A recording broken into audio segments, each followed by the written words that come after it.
ঘুমের 5 উপকারিতা।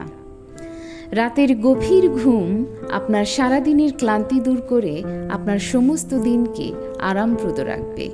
পর্যাপ্ত ঘুম আপনার স্মৃতিশক্তিকে ধারালো করবে। বিশেষজ্ঞদের মতে রাত 9টা থেকে 3টার ঘুম আপনার মস্তিষ্কের কার্যক্রমকে ভালোভাবে সাজাতে সাহায্য করে। এই সময়ের ঘুম আপনার সুন্দর জীবনের একটি বড় উপাদান। আপনার মন মানসিকতাকে সজীব রাখবে, গভীরভাবে ভাবতে সাহায্য করবে।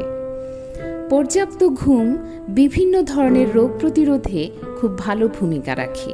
ঘুমের সময় কোষগুলো নিজেদের কার্যক্রমকে বিন্যস্ত করে। এতে শরীর মনে প্রশান্তি আসে, বিষণ্ণতা দূর হয়। ঘুম আপনার সৃজনশীলতা বাড়ায়, আপনার কাজে মনোযোগ বাড়ায়, আপনার কর্মদক্ষতাকে বৃদ্ধি করে, আপনাকে এগিয়ে রাখতেও সাহায্য করে।